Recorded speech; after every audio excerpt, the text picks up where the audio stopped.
Lad Esmond here, just one of the many fine pickers and prognosticators you will find here at Winners and Winers, giving you out free betting information. And of course, you can find the premium betting information over at the Winners and Winers website. As I get a sip of my double espresso here, I gotta charge up a little bit.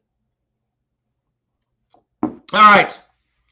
Hit the bell, like us, subscribe, do all those things. We want to keep having a conversation with you. And oh, by the way, premium picks. Don't forget, keep going to the website. You can see those premium picks. Sometimes they're giving out great bargains on them. I am going to combine 3 of my best bets this weekend and put it in one package. Saves you a bunch of money.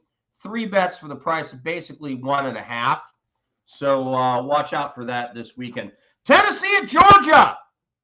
Wow, number 1 versus number 2 or number 3, depending on whose rankings that you're looking at. This should be a game for the ages. It is rare that you get to see 2 teams that are vying for a national championship and are this highly ranked play in the regular college football season before a playoff, before a conference championship game, and this should be great. It's 3:30 Eastern time, 12:30 Pacific at Georgia, where there is sure to be a rabid, get it?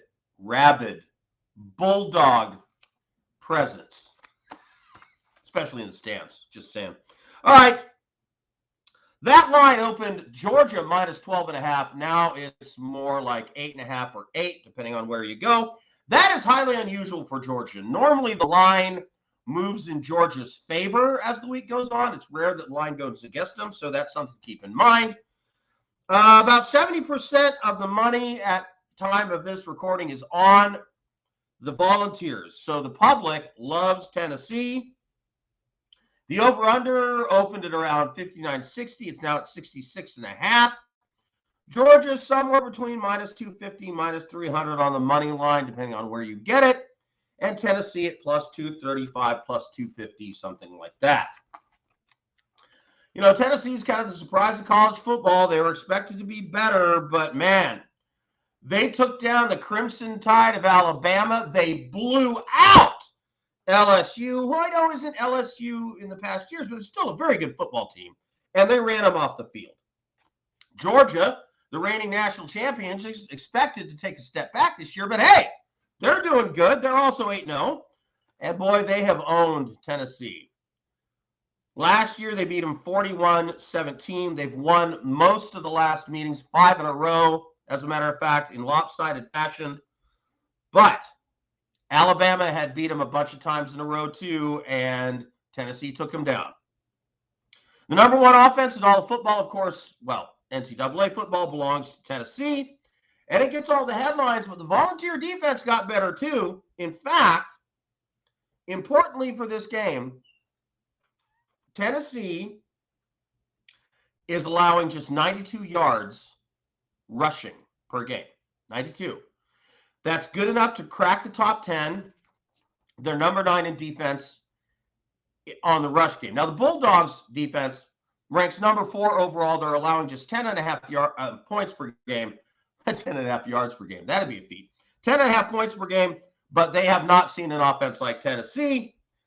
At the most important position in the field, it might look like a bit of a mismatch. You have the Heisman Trophy candidate, tall, strong, big-armed quarterback for Tennessee.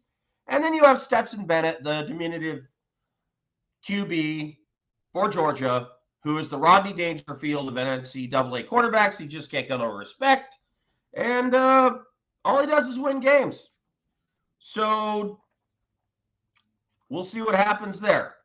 Georgia, despite winning all its games, has looked a little bit vulnerable at times. They had to hang on to beat Missouri 26-22. And how did Missouri score 22 points on Georgia? They threw the ball. That's what the Volunteers are very good at. And despite the close outcome at the end, you always felt that Tennessee was going to win that game against Alabama. I have never seen an Alabama defense get torched like that. And Tennessee torched them. So, can Tennessee do to Georgia what they did to Alabama? Do enough on defense, have some explosive plays on offense, and win the game? I don't know. But if you're going to give me a touchdown plus 8.5 points on one of the hottest teams in the country, supremely talented Tennessee Volunteers that took down Alabama, yeah, I'm going to take the points. Give me Tennessee plus 8.5. Remember, like us, send us your comments, hit the bell, follow us. Keep coming back to the Winners and Whiners website. Find those premium picks and, of course, our picks in these free videos. I'm Esmond for Winners and Whiners, hoping to make you a better